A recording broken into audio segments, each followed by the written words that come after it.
It's time again for the Press Box Podcast, and today we have episode number 73, and we're going to have a little potpourri of topics today, if you will. We're going to start with some baseball, specifically a little bit more about some of the changes happening heading into spring training with not only Major League Baseball, but minor league baseball as we look forward to the season. We'll touch on a little bit of golf. We have the Players' Championship coming up this week, which will start us off on the run of majors throughout the summer as the season picks up. And then we'll finish up with a little bit of NFL talk. Dak Prescott just got a new deal. And then a little bit on what that means for some other quarterbacks as they look for their new deals as well. But before we get started, as always, on Twitter at PressBoxPod. Make sure you follow us if you're not following us already. And also on iTunes if you listen to the podcast. It's available everywhere, but on iTunes, rate it, review, subscribe, all that stuff. Leave a comment. We'd like to hear from you guys. And without further ado, let's get into the episode number 73 of the Press Box Podcast.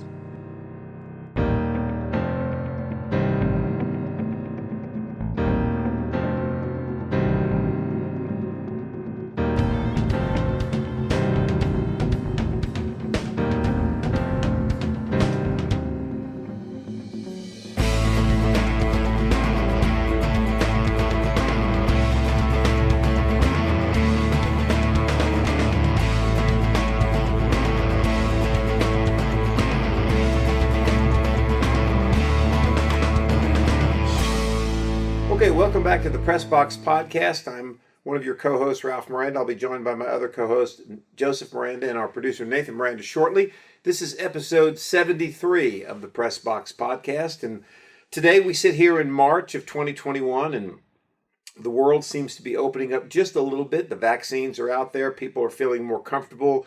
Many states have reopened. Many states that hadn't previously allowed sporting events to have fans have now allowed that. So I think we're inching ever closer to normality in the sports world that we had back in 2019. And as far as I'm concerned, it couldn't come quick enough. So as I said, we're sitting here in March. A little bit of a lull in the sports world, not a lot. Baseball is beginning spring training. Football has just finished. Basketball is inching towards the playoffs and to the March Madness tournament. So we have a few things to talk about. We have some guests coming up in our next few shows that we'll preview here at the end of our podcast. So I'll just start with Joseph. I'll bring you in, and let's start with baseball, since baseball has reported here, I guess about 2 weeks ago, most of the major league guys and the AAA guys, and there's been a little adjustment in baseball this year, hasn't there? Yeah, so you're right. Major League spring training started on time, but minor league spring training is going to be a month late, so their season will start a month later, so the complexes down there in Florida and Arizona only have Major League spring training players and some AAA players who got the big league invite, just to kind of limit the number, I guess, of people into the facility and have it be less hectic and stuff like that. But one of the things you mentioned is they came out that now California is going to allow attendance on opening day. So I think pretty much everywhere you'll have fans on opening day in Major League Baseball, some more than others, depending on what state you're in. But that's a good first step, and Well, let's talk a little bit about the changes in baseball in general. When we finished the 2019 season, which was the last full season of baseball, the Washington Nationals were the World Series champions. There was some talk in Major League Baseball that year of paring down the number of minor league teams. At that time, we thought, well, they're really not going to do that. It's kind of maybe that's something they're planning in years to come.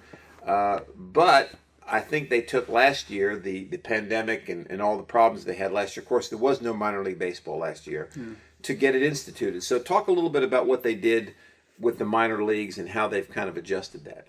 Yeah, so like you said, up through 2019, the way it had gone is you have your Major League team. You have a AAA team, a AA team, and two single A teams. One's called Advanced A and one's called Low A. Okay. And then you had 1 to 2 short season teams. Okay. And you had a rookie ball team. Okay. So what they did basically was they took out all the short season teams. So I'm trying to think of like if you're out there familiar with the New York Penn League, right? So it's Staten Island Yankees, Lowell Spinners. Out west, it's the Grand Junction Rockies, the Orem Owls, Billings Mustangs. Those teams are all out now. So if you get drafted in the draft, so you get drafted out of high school, you can go to the rookie league team is at the complex. The whole year. So you'll come out. Their season typically starts, in a typical year, it'll start mid-June. Okay.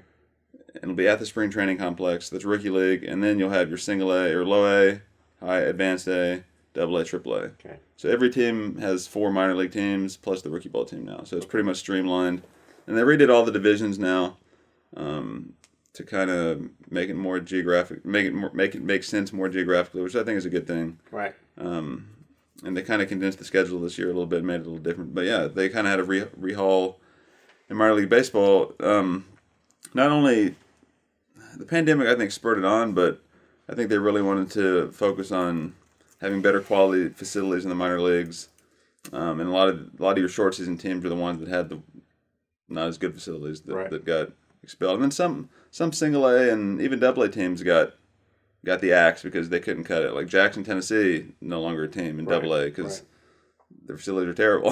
Right. And the city didn't really support a team very well. So some teams moved around. But yeah, I think it's better overall. Yeah, one thing I was going to bring up, you talked about they redid the divisions, which to make more sense geographically, which is fine. But I think they have ridiculous names for these though. They have, like in AAA, they have the Central, East, and West, right? And then they have, those are like what like into football terms, those would be like the conferences, right? AAA, Central, East, and West, and then they have like what would be divisions inside those. But they name the divisions like East and West. So you have a I'm trying to look at things right. You have a West division with the North and the South, a West Conference with the North and South division. You have the East Conference with the North and South division. It's like they're using the cardinal directions for the conference and the division names. So you saying they should have used like a generic name for the conferences or the divisions? Either one. Like if you want to have a West conference, I would say for the conferences. I think for the because divisions are more. I think for the conference probably, yeah. Because divisions make a little more sense. Because that's when you if you have the West Conference here, you have East and West divisions in the West Conference. Well, it makes the East and West divisions names make sense because you have in the West teams like Vegas, Reno, Sacramento, and then the East. I guess it's a little more East. You have like Oklahoma, El Paso, Albuquerque. Yeah. But then instead of naming the conference West, which I know all those teams are technically in the West, but you have a West division too, so it's double. That's West. We're in the West Conference, West division. We're the East West. We're in the East West. We're the West West. Like in other words, like how are you going to say you're in the East division of the West Conference? Like, well, you're in the West Conference. You're in the West. We get you're in the West. Have like a desert division, like, and then have a Pacific. That's not a bad idea. And of course, none of this is to be confused with General Oromov in GoldenEye, who is the head of the Space Division. No. I just thought that was kind of like, I remember when you told me this, I looked it up. I saw the conference names. Like, I was like, okay, East, West, and then I was like, wait a second, divisions are... it's just... Be creative and come up with some names. Like, we just came up with one, the Desert. The Desert Division. I like that. Desert Conference. Desert Conference, yeah. Or you like instead the Mountain Conference and the Desert Conference. And then within those conferences, directional divisions. Right, I like that. Yeah, a Desert Conference, you have the East and the West. Yeah. I know some of these aren't in the desert, though, like Oklahoma City, really. But then... Close enough. And then AA, you have the same type of thing. You know, you have the AA Central... And you have North and South divisions. AA Northeast, Northeast, and Southwest division. There's a Southwest division in the Northeast Conference.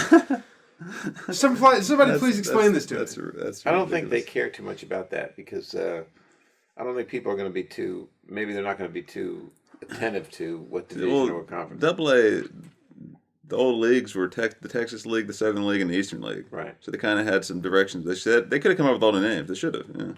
Yeah. Let me see. There's some that I think that has to be the that's the best embodiment of what I'm trying to say. Has to be the what did I just say? Yeah, the Southwest East Division. The fact that there's a Southwest Division in the AA Northeast. Yeah. Right. What? They'd call that division the Atlantic Division, or the Atlantic Conference for this Southwest Northeast. Yeah, whatever. Well, let's talk. I still think you just. I think every division should be like the NFL. I think every division should be called across conferences in levels should be called East and West or North and South. Like you have the NFC East, AFC East, NFC South, AFC South, and then name the conference. Yeah, it was good because you got what in the NFL you got East, North, South. Yeah, but he's saying the conferences are called National American. In other words, like double A Northeast. Right. You have the Northeast Division and the Southwest Division. Double A South. You have the North Division and the South Division. I'm just saying, change the conferences to something else, like Double A Atlantic. Right. And then name that the East and West. Yeah. And then have the Double A Then have the Double A Coast. Right. Or Plain or whatever. Coastal Conference. Coastal Conference. Then have a North and South if you want, or an East and West. But my point is, don't have this Southeast, Northeast stuff either. Right. I don't know. Anyways. Okay, you talked a little bit about the way they've pared down some of the teams, but it's also interesting. They're also changing a little bit the series and how they'll play these games. Is that correct? Yeah, Because let me say, because it used to be just like the Major League, right? They may travel for 3 days, go somewhere else for 3 days. Well, I haven't looked at every conference's schedule, but I know, for example, like High A, I think it's the Central Division. There's teams up in Wisconsin and Central Conference. Excuse me. West Division. Yeah, right. West Division. They're kind of streamlining where Tuesday through Sunday you play the same team and you get Monday off. So you might be home Tuesday through Sunday, Monday off, travel, probably Tuesday morning, have another series, 6-game series. So they're really breaking it up to kind of, I guess, cut down travel. And they're playing 20 less games. It's 120 games instead of 140, which is fine for a year. Do you think it's only for a year? I mean, or do you think this is the way it's going to be? I mean, it makes sense that they're doing it during a year when we were recovering from a pandemic because less travel, less hotels, less interaction. I understand that. But I guess, do you think this is going to be an ongoing thing? Because it probably would save more money too, wouldn't it? Maybe? Maybe not. No. Well, if you're playing 140 full games, you're still staying in a hotel 70 nights. It doesn't matter if it's the same hotel. Yeah, so that's true. But my question is, and I don't know this, like the schedule for this year, that division, for example. You said a Central North? Central South. It's the Central West Division. Central West, okay. Those teams, the West are only playing each other all season. Right. When there's one series where they play somebody from the East. So I don't know if they want to do it where you play your West team only, you know what I mean? Like, and then the playoffs you play the East teams or something. There's no playoffs this year. There's no playoffs this year, yeah. Or they want to do it where you play anybody in your conference. Forward. Yeah, going forward. So which would not eliminate travel. Okay, hold on a second. So I'm confused. So typically you play like a 3-game series, and then you have like all leagues did it differently. Like in Southern League, you played 5-game series every time. But typically you'd play like a 3 or 5 game, and then you come home sometimes. And how many off days would you have in a week, in a given week? Sometimes none. In the minor leagues, maybe you get 4 all now season. you're going to have one off day every week. Yeah. The same Okay, way. but I guess my point is, let's say going with the Central West thing we're using. Let's say the Beloit Snappers are let's say they're playing at Cedar Rapids for the first series. Does that mean that after that 6-game series, they're not playing Cedar Rapids the rest of the year? No, they play multiple times. Yeah. They're only playing their West Division. Yeah. Okay, so they got to go back to Cedar Rapids for 6 games. Cedar Rapids will come there for 6 games, like multiple times. Yeah, 2 or 3 times. So what I'm saying is, do you want to keep that up next year, or do you want to be able to play Eastern teams? You know what I mean? Like play maybe Cedar Rapids only twice. Whereas, so like if this, I know they didn't have these divisions and stuff last year, or in 2019, but they would play.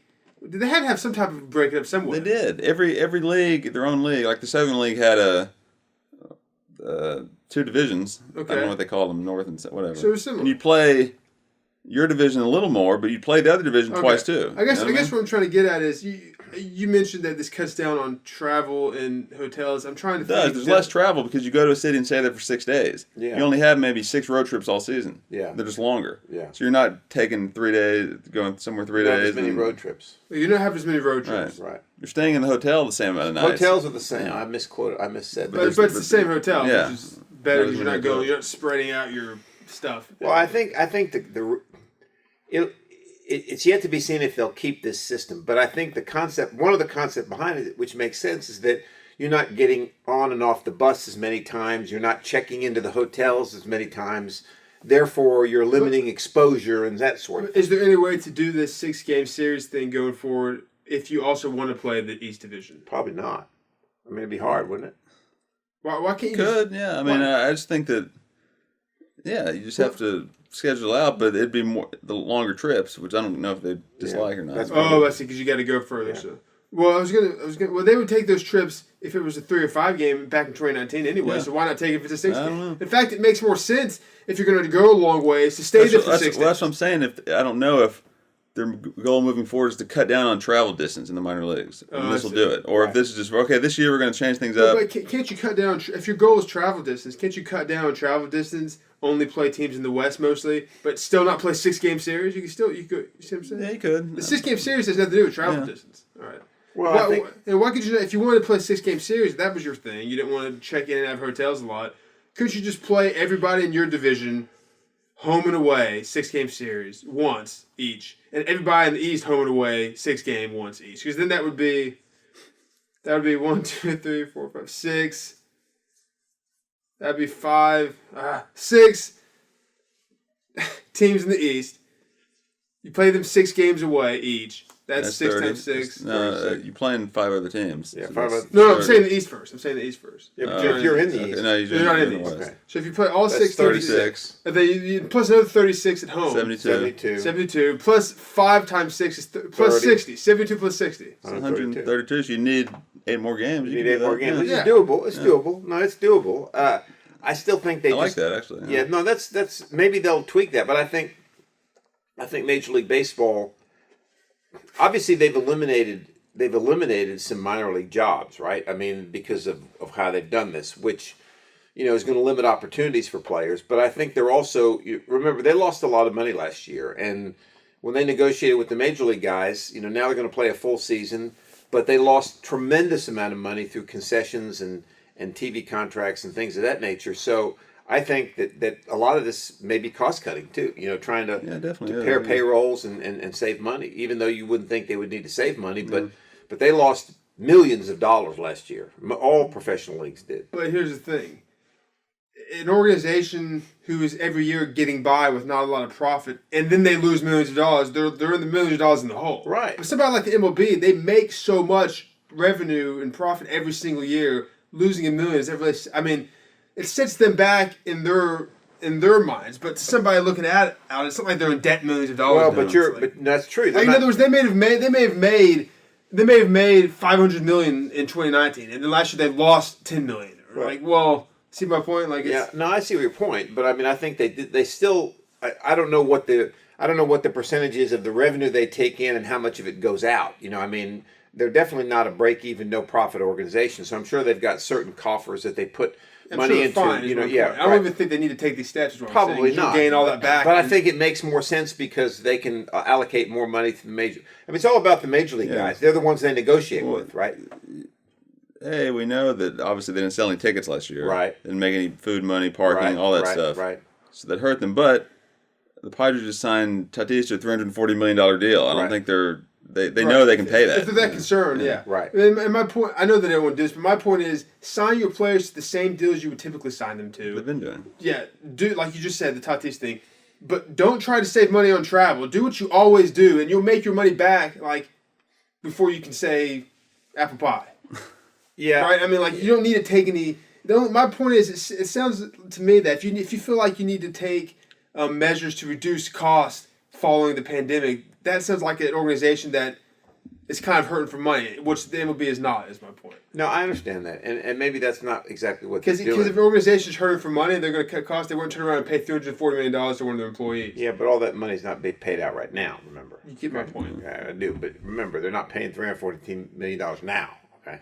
$20 million, whatever it is now. Whatever it is. They would have told him, Tatis, listen, we're trying to cut back. We can give you $100,000 right now. Which they probably should have done for him. Boy.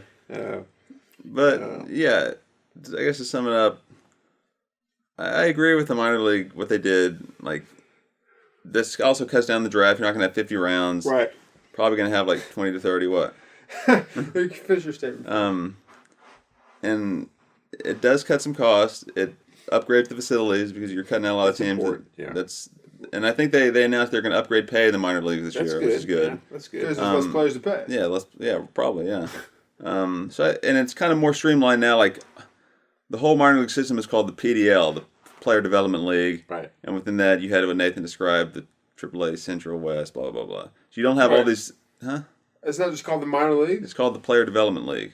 It's minor league baseball. There's one league called the Player Development League. You have AAA West, before AAA there was no league. It was minor league baseball, and you had separate leagues. Southern League, Eastern League, blah, blah. And they had their own balls, and they had their own rules. That was cool. That was cool. You could different rules if you wanted. So now, in other words, the High A West Conference does not have balls that say High A West. Probably say Player Development League. It's ridiculous to have a ball that's High A West on it because they don't have a real name. But I'm in agreement with what they did, and then you just got to go forward. But I guess my point is, if you want to name an overall league, right? Why not just call it minor league baseball? Well, Major League Baseball has the National League and American League. Right. Minor League Baseball has the Player Development League. Right. I got you. You know what I mean? Okay, so the balls will say minor league baseball and then Player Development League, just like the MLB balls say Major League Baseball and then the league. Okay. We'll find out. We'll find out what the one more question. I know there's less teams overall because they cut out some of these short seasons, but I know you mentioned the teams they cut out from the teams they cut out from the levels that are remaining, like the AA levels and stuff, because of facilities or whatever. Does that mean there were less AA teams, or do they feel some of those teams in short A became AA? Right. They took the best teams in the short season, like the Brooklyn Cyclones. Brooklyn's best meaning not necessarily record, but no, they have a nice stadium. They have good fan attendance, and Brooklyn's a happening area. They made them a high A team now. Or excuse me, a double A team. Okay. And they took the place of one of these double A teams they just nixed because they had bad facilities. Right. Okay. So in other words, if you're the Jackson Generals, that's the team you mentioned, right?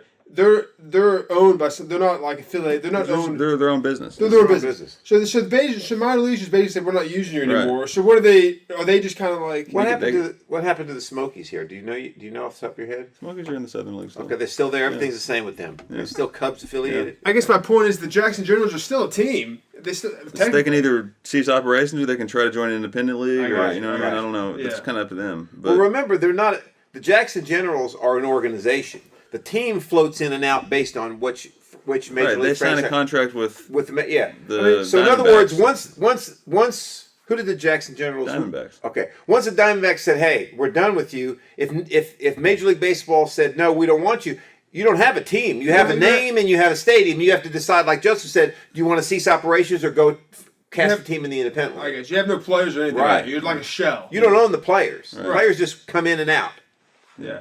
The Diamondbacks own the players. Yes, exactly. I mean, it's like when you go to the Smokies game here in Tennessee, the players are property of the Chicago Cubs. Everything else belongs to the Tennessee Smokies business. If the Cubs tell the Smokies, hey, we want this guy in Florida or whatever tomorrow, the Smokies are going to say, we can't play him, they're just gone. Yeah. Who owns the bats and balls and stuff? Like, do the Jackson Generals still have a bunch of balls and bats? Or does the team take all that stuff out? That's all worked out in these contracts they sign. Like, sometimes... Okay. Well, the players own the Diamondbacks bats. Provide equipment. Sometimes the players own their own bats. Yeah. The balls. So I guess my point is if they wanted to start playing in the independent league, do they need equipment now, or do they already have the equipment? I don't know. I imagine the Cubs or the Diamondbacks coming through and just gutting everything, all their facilities. All right. So that takes care of. Unless it's a team are there still any teams that are like the Grand Junction Rockies used to be that are owned by the team? Like it's not a separate business. I don't know. Probably not, because those are mostly short season, right? Yeah. I know, the Grand Junction League is now like a college wooden bat league, so there's it's going to be like a summer college league, kind of like the Cape Cod League. So in other words, there would be like a summer college team playing at that Orem Owl Stadium, and they'd be called the Orem Owls. Yeah. Okay. Next topic. Okay, so that kind of gives us a little bit of the Major League Baseball as far as the minor leagues and so forth, and we'll talk more about opening day and our season preview show later as it gets closer. Yes. Let's shift gears a little bit and talk about golf. We touched on the Tiger Woods accident a couple weeks ago. There's no reason to touch on that, but we're starting to get into the sweet spot of golf. The Players Championship is this weekend, which again was canceled last year. Because of they played one round and then they sent everybody home, which is kind of ridiculous. But anyway, you've got that. Rory McIlroy, I guess, is still the defending champion, and you got this Bryson DeChambeau guy, which is really kind of interesting because you've got obviously he's pumped himself up to become literally pumped himself up. But I think last week when they were playing at the Arnold Palmer, there's a par 5 that the tee box. is right. There's a big lake. Okay, so technically you can cut off parts of that lake with your drive because the fairway kind of curves around the lake to get to the green. Decide how much you want to cut off. Yeah, it's such a curve where if you don't want to hit over much water, you can hit to the right. It depends on what you want to cut off. Yeah. Then there's a bunker on the other. But the point I'm trying to make is he did something nobody else has been able to do. He took the furthest point over the lake and was able to clear the lake easily. Wow. Got into a bunker which was fine with him because he had a short bunker shot to the green and probably had a really good look at eagle. So. It's funny because the PGA, at the Players Championship this week, the 18th hole. This is really interesting. The 18th hole has water on the left side, just similar to Pebble Beach, but on the other side of the water, Pebble Beach. What's that to do with? The 18th hole of Pebble Beach has the ocean on the left side. It is similar to the one you were just using as an example. Well, there's not water on the right side. The 18th hole On Bay Hill. No, I'm talking about now the Players. Oh, the Players. You're saying the 18th. Bay Hill it looks a lot like the But 18 at the Players looks a lot like 18 at Pebble. Yeah. Which also both of those look a lot like the Bay Hill. No. Forget Bay Hill. Forget Bay Hill. That's just what he did at Bay Hill. Okay. He took it over the farthest point easily. Okay. With his power and was able to have a short bunker shot to the green for an eagle. Now, my point is, he's coming to the Players this week. Okay, the 18th hole there looks a lot like the 18th at Pebble Beach. The only difference is. On Pebble Beach, the ocean is to the left. At Sawgrass, there's a lake, but then the 9th fairway's to the left. Yeah. So what DeChambeau said he was going to do was he was going to hit it as far as he could into the 9th fairway. That way, he has an easy shot to the 18th green. Not out of bounds. Okay, it's not out of bounds. Okay, but the PGA yesterday said that they were instituting how did they call it? An in-course out of bounds. In other words, now if you hit it into the 9th fairway, it's considered out of bounds. Okay. Why would it be? Why would that be better than if he would just clear as much as he could on his actual fairway? Well, I think the way it's set up, even if he clears as much as he can, it's at par 5, I think. So he's still got a longer shot to the green. Whereas if he clears as much as he can to the left on the 9th fairway, he has a shorter shot. And it may have something to do with the shape of the water too. I don't know. But my point of bringing all that up is it's interesting because you've got a guy now that's challenging a lot of the not rules, but he's challenging a lot of the preconceived ideas of how the game of golf is supposed to be played as far as length of your drive, playing out of roughs. I mean, it's really kind of interesting. In fact, there's even been some talk now of adjusting the golf balls again and adjusting the equipment. When did they... What is this? What? Said again... Did they adjust them already? No, they did that a while back. Yeah, many years ago they adjusted the golf balls. I'm looking at this. Oh, go ahead. Finish your statement. No, I was just going to say it's interesting because you've got a guy now that's golf is a very stodgy game, and what I mean by that, it's played by nobody likes change. It's a gentleman's game. Everybody thinks you should play it a certain way, but here you got a guy that's challenging, pushing the edges of the boundary to try to take an advantage. And it's forcing the PGA Tour to kind of look at things in a different way. You like that or you dislike it? I think it's fine. Yeah, I think it's fine. Here's this picture of the... Type in Players Championship 18th hole into Google or whatever. I'm looking at Google Maps right now. But there's a picture. It says before Bryson rule, how one team bomber tackled 18. It looks like someone did this already. Yeah, right. I'm sure they did. And it shows you, though, the 18th. It shows you the line that he took. And I'm looking at this and I'm thinking, I still don't see how this is any better for you than just hitting it far on the 18th fairway. I mean, look at this. This guy hits it. I'm seeing it right now. I'm seeing it. Yeah. This guy, he hits it over here. Yeah. Right. And then to there. How's that different than hitting it here and to there? I don't see how that's any better. I guess it takes the risk of the water out. It takes the risk of the water out. Right. Okay, if you're trying to cut more off, you may not get there. Whereas this one, you can get it on dry land. Okay, it takes the risk of the water out. That's what here's how it takes the risk out. Because if you try to drive it here, you've got a whole bunch of water. You can't afford to go left at all. Okay, that's what I was missing. Okay. It's not making your second shot any shorter to the green.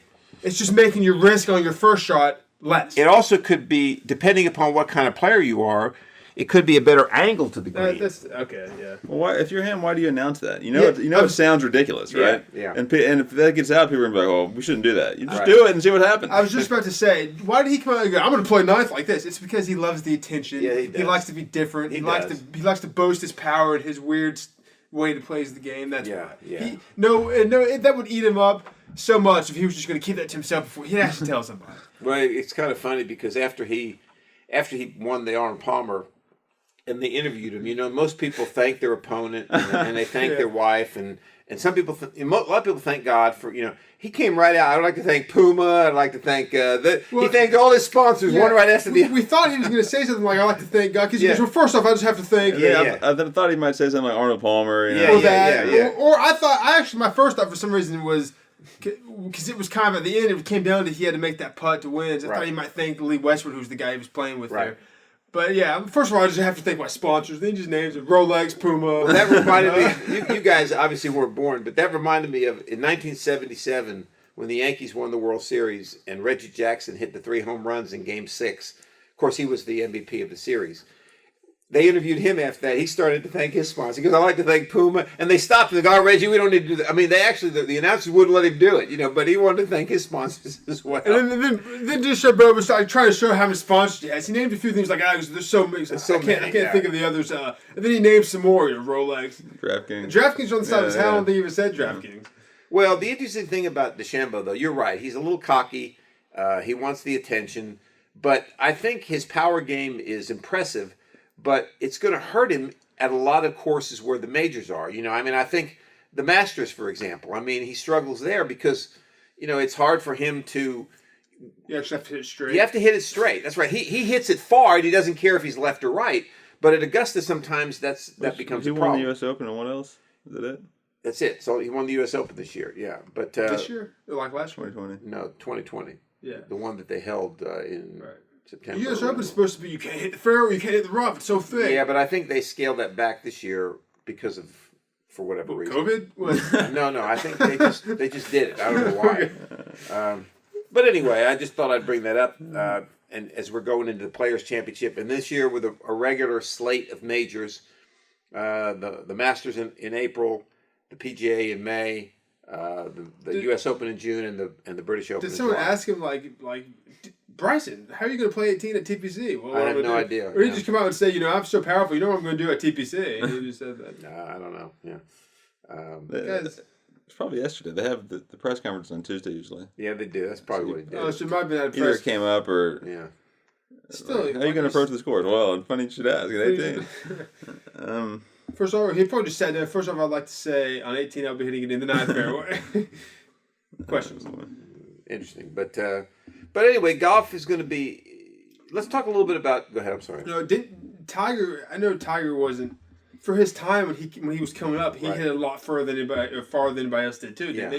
Yeah. And didn't they end up making courses longer? They extended the Augusta for sure. Maybe they'll make courses longer now again. Well, you actually bring up a pretty good point because that's one of the... No, seriously, what? No, go ahead. Go ahead, Nathan. No, go ahead. No, go ahead. No, I was just going to say, I have something to say. You go ahead. No, I was going to say you bring up a good point because there's been talk about, courses right now are 7,700 yards, and the question is, when is there going to be the first 8,000-yard golf course? Which they're just going to keep lengthening these golf courses, which, I don't know if that's a smart thing to do, But I just disproved my own point because when Tiger was hitting it farther than anybody else, they made the courses longer because not only was he hitting it farther, he was winning everything. Right? They were like, he's just going to win us. He's going to win the Masters every year unless we make it longer. DeChambeau's not winning that much. No, he's not. No. So they could be like, well, fine. But he's not the only. He's the anomaly. But there's a lot of guys that are hitting it 350, 360. But are the same guys winning every tournament? Otherwise, why would they make any farther? No. They probably figured if we don't change things, Tiger's going to win every single tournament because he's the only guy who can hit this. Well, let me step back. What led them to change Augusta was what you just said. When Tiger won in '97. He had wedges into the par 5 greens, okay, which really was unheard of at Augusta, okay? So they lengthened the course. We called it tiger proofing. So they did that after he just won his first. After he won the first one, because of what you said. They thought, hey, this guy's going to win it every year, okay? Now, the problem you run into by lengthening courses is, you might have a handful of guys like McIlroy, Dustin Johnson, DeChambeau, you can pick out 2 or 3 more that are going to hit at 350, 360. But you have a lot of guys that can't do that, okay? So what you're going to end up doing is exactly what you just said. If you start lengthening courses, you're going to have the same guys winning all these tournaments because the guys who can only hit at 280, 290 are going to have longer shots into greens, and that brings in more variability. And the problem is it hurts the game, I think. I can see that, but that's not what happened when they lengthened the first time, is it? Well, they lengthened Augusta from a shorter course to... They've lengthened it 3 or 4 times. The first time they did it... Different people have been winning it. Yeah, different people have been winning it. But my point is, now though, it's... At this point, though, it's hard to win at Augusta unless you can hit the ball pretty far. So you're saying only a handful of guys can actually win I think so, yeah. Which you think hurts the game? I think it hurts the game. And they've lengthened it a few times, I guess. Yeah. But after Tiger came up, did a lot of places lengthen, or was it just... I thought all the PGA started lengthening their courses. No, I don't think so. I think what they did is they just started to find courses they could play at that were longer, or newer courses that were longer. And some of them that they had been playing at, they did lengthen. Because, like take Sawgrass, for example. It's only 7,200 yards, which is short for the tour guys. But they don't really have a lot of room to lengthen theirs because of where the course is. You know what I mean? So they've gone through one... I guess my point is, you would say that the PGA has gone through one kind of overall overhaul of lengthening in longer distances already after Tiger. Yes. And they've gone through a couple maybe. Yes. And each time they've done that, have you seen the effect that you think could happen if they do it again, whereas there's only a handful of guys could possibly win? I think so. I think so because I don't see a lot of different guys winning golf tournaments. Occasionally you see one. And it's just going to make it worse if they do it again. I think so, yeah. Well... Good. It's interesting. What are you going to do? That you're going to tell DeChambeau these guys quit hitting far? Well, what's going to happen is your equipment manufacturers are going to step in, and they'll probably make equipment that. Yeah. That's the way you can do it. Make balls and drives that don't allow you to hit that far. Yeah. It's like the college balls. and high school did with the aluminum bats. Yeah. Right. They're not the same bats that I was using in high school. Right. They're subdued a little bit. Oh, really? Yeah. Because people were hitting. Like 2010, 11, they made a rule where it has to. They changed the technology. It has to be a certain type of bat, so it's not the same. Right. They've changed it quite a bit. You know how they fixed that? Wooden bats. Yeah. Exactly. Wooden bats. Right. That's never crossed their mind, I guess. Yeah, that's what they would do in golf then. Just right. I mean, they could. Yeah, they could. They could change the equipment. Right. That's the answer. That's the answer to right. Why don't they just do that? Right. I don't know. I mean, it's because they don't. It's clear though that they don't like the fact that him and these people are hitting this far, right? That's clear. The PGA Tour doesn't like it. The That's equipment clear. people love it because they can tout, hey, look, he plays this particular driver. If you play it, you can hit it far too. So it's clear the PGA doesn't like it. No, it's just what are they going to do to stop it? What are they going to do to stop it? That's right. Didn't they do something a couple of years ago about the grooves and the wedges? Yeah, they did. They changed the grooves and the wedges. That didn't really affect me. That wasn't distance. That was more ball control, wasn't it? Correct. Spin? Yeah. But remember, for a tour player, if you can stop the ball on a dime, it makes it. Right. Yeah. No, I'm sure it made a difference. I'm saying that wasn't so much distance. No, it wasn't distance. It was more control. But they did change the grooves and the wedges. Back when I was young, there was a ball. All balls had like balata covers, which were really soft covers. And if you hit those, like I hit them a few times, if you didn't hit them right or sliced them, it would put a cut. You could cut that golf ball, almost like you took a knife and cut it. That's how soft it was. And these guys on tour could get that ball to do anything they wanted, right? I mean, because it was so soft and pliable. They did away with that many years ago. Now the balls are a certain thickness and a certain hardness because they want to limit the ability to control it and to spin it and all that good stuff. This was a long time ago, but what was the purpose behind going away from wooden clubs? Just technology. Nothing that just makes sense. Yeah, just had the advancement. I think one thing they could do to thwart Bryson DeChambeau especially. They can use a wooden driver? Know that. But I was going to say, make a rule where after you hit your drive, you have to sprint to your next ball, and you have to do it under a certain time. Otherwise, you get like 20 yards. You have to move it back. And he's getting all his power because he's just like gaining a bunch of weight. Well, good luck with that, right? In other words, he'll have to get into better shape to sprint to his next ball, which would mean he'll lose weight and lose drive distance. I think the interesting thing the interesting thing for golf this year, and probably for next year, but definitely for this year, is this is the first year that they have not had Tiger Woods. And what I mean by that is, well, here's what I mean. No. Let me finish my comment, okay? In years past, he's been hurt, okay? But it's always been, well, I'm coming back at this point, or I'm going to try to come back at this point, or whatever. He's not coming back this year, so they have to get along without him, being in the field. And I think, I don't know, I just think that might hurt golf a little bit. What year did he miss all the majors? 1 year, or most of them? It had to be a year he didn't play for a whole year. It had to be. Yeah. I feel like there was one. Well, where, maybe where it it was pretty was. certain he wasn't coming back for a while. Maybe Well, it was. after he broke his leg, it's probably pretty certain. He only missed the rest of that year. Yeah. I'm talking Was about back or something? His back. Yeah, he missed. I think he missed some majors that year, but I don't remember if it was the But whole year. I guess I see your point. They know that for indefinitely, basically, he's not. Or he's not maybe gonna for be good. They really don't know. Yeah. Right. Could be 2 years. As long this is the longest that they think they may have to go without Tiger. Correct. Yeah. Well, I mean, that's like for me. I'm not going to be interested in golf this year. Interested in golf.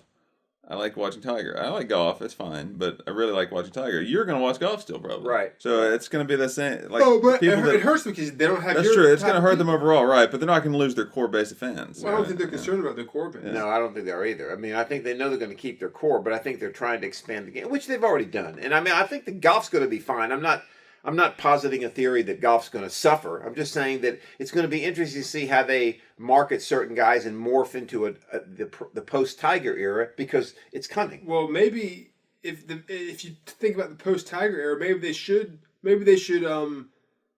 try to aid somebody like Bryson DeChambeau in his ability to do all this because then they can say, look, he's won 5 majors, he's the best golfer, and they can have their star. Right. If you have a bunch of like if you have a whole field of people who could win these tournaments, and they you don't know all these names, like it's a little different than having like a superstar. You know what I mean? And really, the interesting thing about what people talk about what Tiger Woods did for the game of golf, and he did. I mean, gosh, he's the reason why they have the purses they have today, why they're playing for $2.5 million because of what he did. But I think the most important thing he did for the game is, when I was growing up, most of your professional golfers were small, dumpy kind of guys. I mean, with the exception of Gary Player, who kept himself in pretty good shape, Jack Nicklaus was fat early in his career. Most of them smoked. I mean, they were just guys that were really good at playing golf. What Tiger Woods did, he got a lot of young, athletic guys that could have played other sports that were so enamored with what he was doing that they went to golf. You know what I mean? Guys like Dustin Johnson, DeChambeau, McIlroy, you can name 3 or 4 of them that probably could have played other sports, but they went to golf. And I think that helped golf quite a bit to get the athletic guys that could hit it further, could do all these things. That you say typically, if you were athletic, you would play like another sport. Right, football, basketball, so baseball. Golf get people who are like, well, they can't really. Maybe they're not as athletic to do other sports. They play golf. Right. Yeah. Right. So interesting. Anyway, but so to answer your question, Tiger. In September 15, he didn't qualify for the playoffs. Right. And sometime, I think it was September, October, he had back surgery. Right. And didn't play again until September of 16. Okay. So he missed all the 15. I mean, excuse me. All 16 majors. But he came back the next. He still came back. Missed a year, but I can see the point. I can see the point though in being that okay, maybe he may be out for a year, but they kind of knew the timetable. He had a back surgery. Right. How long is that timetable? Now there's they have no idea if he's ever going to play again. Period. That's right. That's exactly. And if he's going to play, they don't know. There's they kind of have no idea of the timetable. Right? No, they have no idea. If I feel like a back surgery, they almost probably had and understood well, it probably takes this long to recover. This I don't know if they know how long it will take to. He missed 17 too. Did he? He came back the fall of 16, played Farmers Insurance, and then withdrew from Dubai. Yeah, I remember that. And then that's when he had the fusion after that. Yeah. Yeah. And they came back in early 18, and he made a great run that year. Well, I wonder. Oh, go ahead. No, go ahead. No, go ahead. I wonder if he said during these times though, before he went on these long hiatuses, if he would say.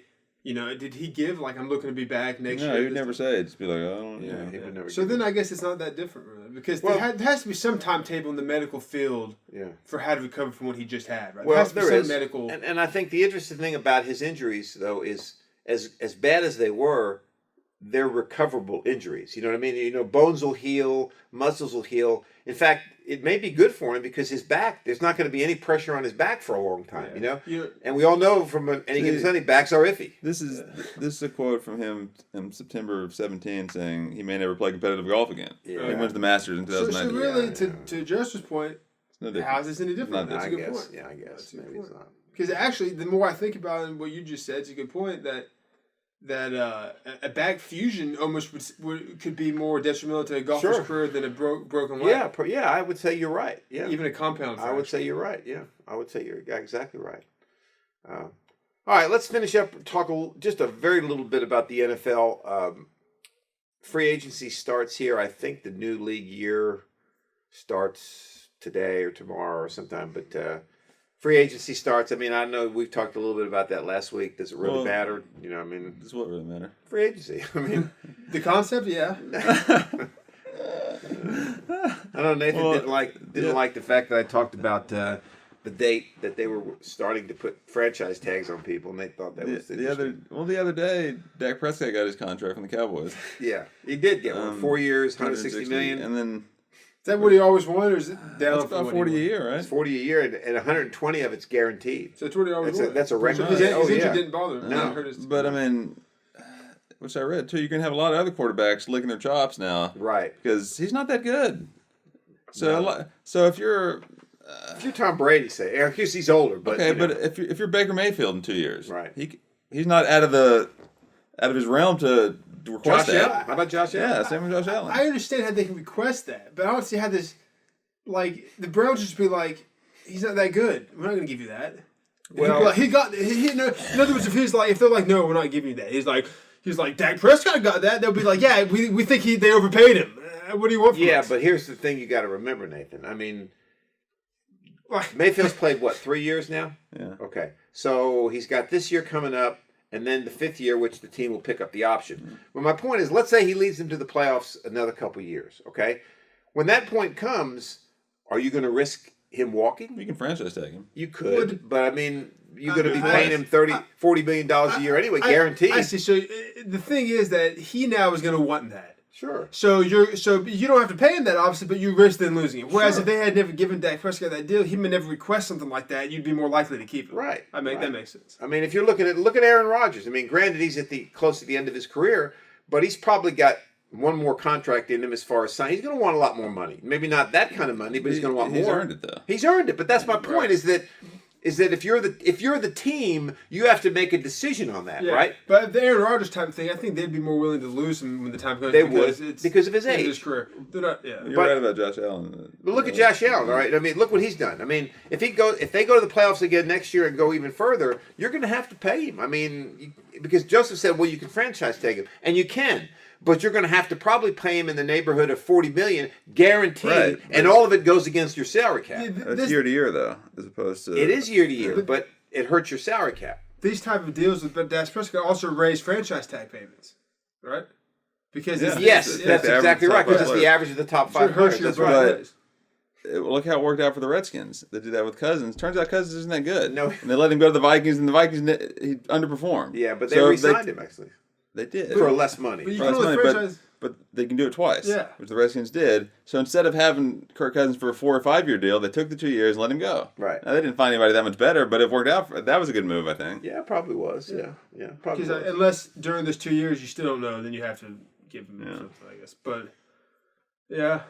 Well, anyway, I think it'll be interesting to see how teams jockey with some of these free agents. Do you think? Because obviously, from our understanding, other players are going to support their peers getting bigger contracts. Sure They're going to help them. Sure they are. Other teams do not like that. No, they don't. Do you think some of these other teams will call somebody like the Cowboys and try to persuade them to, hey, listen, like, you're going to hurt us if don't? No, they're not going to do that. I doubt they're going to do that.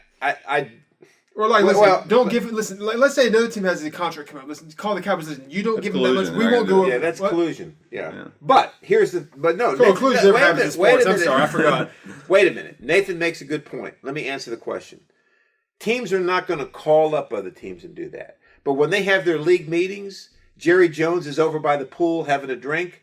There's a couple of other owners over there having a drink saying, Jerry, look, you can't pay the guy that kind of money. I mean, yeah, that's happening, but it's not happening in a formal process, okay? So you're both right. It is collusion, and Nathan's right. Yeah, collusion does happen. Is a telephone call formal? I'm not saying he sets a meeting on the calendar that says collusion meeting 2 p.m. I'm trying to figure out and call his cell phone. That's what I'm saying. When he's at home, I don't know. Jerry, what the hell are you doing here? You can't pay that guy $40 million. Oh, boy. Yeah. How about Russell Wilson? The guy doesn't want to be with the Seahawks anymore, and it looks like he's probably going to get traded. I don't think he's going to get traded this offseason. I don't think he's going to get traded. I don't like how NBA. This is too far gone. In the NBA. I don't like how it's happening in the NFL now. Guys can just determine what happens with their I want to be traded. Guys can just contracts mean nothing basically. Because if you want to trade, you can just get traded. Not only that, but you can somehow get traded out to any team you want. You know what I mean? He can say he wants to have his contract, which he has no right to get out of. He can't get out of it. No, but then he can but it looks like that's going to happen. Then not only that, he can name the teams he wants to be traded. I think he has a no trade clause, so he can. Okay. So if they want to trade him to another team, he can be like, no.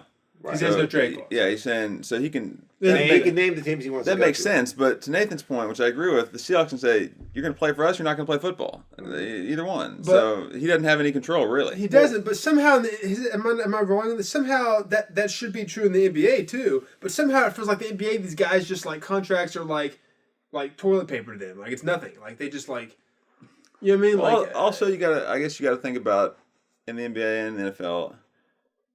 If you have a quarterback like Wilson or somebody like James Harden who doesn't want to play for you and he's pissed, you can get a lot for him on the trade market. Right. So they might as well figure this guy's going to cause a bunch of headaches. Let's get a bunch for him and trade him. Right. I guess I just don't like. Seahawks, if you can get 3 first-round picks and you have a pissed off Russell Wilson that doesn't want to play for you, you might just send him out the door. I guess that's the thing. These players are just I'm going to act pissy now and I'll get traded. It seems like it's not very professional. But see, here's the interesting thing. I don't understand why they don't have. Of course, this would be something the players union would have to negotiate. Why don't you have opt-out contracts like they do in baseball? In other words, in baseball, you can sign a 10-year, like A-Rod. Yeah. Had an opt-out, took his opt-out because he was the MVP of the league, right? Yeah. Well, I mean, if you're Russell Wilson, if you had an opt-out right now, you could say, hey, I'm going to opt out of my contract. Now I'm a free agent. Yeah, I guess. Maybe that's something to do with the non-guaranteed. Probably. Also, though, it goes back to the little big league line, though. Like you said, you want a pissed off James Harden and Russell Wilson playing a team where you can get a lot for him, right? Right. Well, he might cause headaches for you if he's pissed off, but you tell him, listen, how much do you think you're going to get if you play poorly? Right. Yeah, but McGreevy and Little Big is going to be a free agent. Right. Okay, so it's different. Yeah, it's different. What?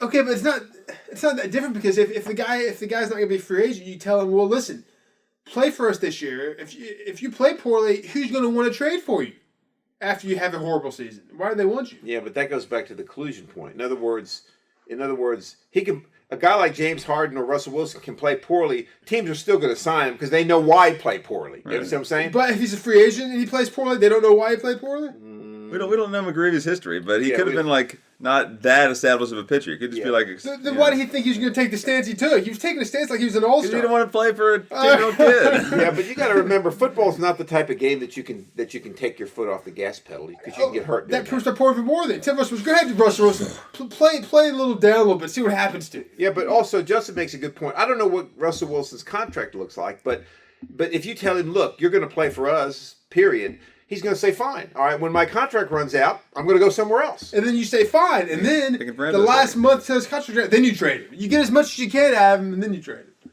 Well, maybe. I don't know. Or you franchise tag. It is an interesting concept, nonetheless. But But to your point, if you did that, the team we're trading him to is going to be on that contract. So they'd be like, why do I want him for 1 year when he's just going to leave? Right. Okay, do you not want him? Do you want him? His trade value. It's like a rental. But if you trade the team he wants to be traded to, though, that he's not going to leave. Is the theory, right? Yeah. If you trade to the Jaguars, he'll leave. If you trade him to one of the 5 teams that he submitted, that he thinks have Super Bowl hopes, J.J. Watt obviously thinks the Cardinals have a great chance of making the Super Bowl. Otherwise, he wouldn't have signed J.J. Watt. See that they had number 99 retired apparently, and Cardinals did. Oh. But the guy who wore it died, but he sought permission from his daughter or something. She was like, "Yeah, I would tell him to stick it." Yeah. So we're number 91. So wait, he went out and sought permission. She didn't come to him and say you can wear it. I would say no. Well, the athletes have changed some. I saw something on Twitter that Ken Stabler. I retweeted that. Did you see that? Yeah, when he went to was it the Saints that he went to? Yeah. Or somebody he wanted to wear number 12, but somebody else had it.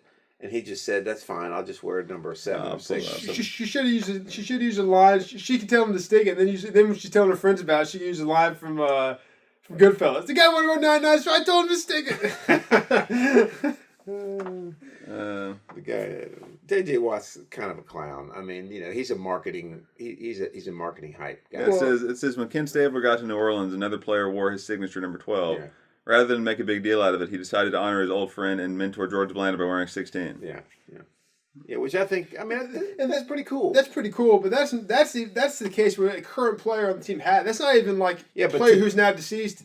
No, you're right. It's right. So but it's even more of going out of his way to wear something different. But today, even if a current player had it, the guy would want it and say, "I'll give you some money for it." But to your point, especially if it's retired, and if the guy's deceased, let it go. Leave it alone. Yeah. In fact, that would have probably gone farther for him if he would have said, I wanted 99, but it's retired, and so's deceased, and I'm going to honor that and wear 97 or whatever. It's something you think he would have done. You think so, right? I mean, he's publicity.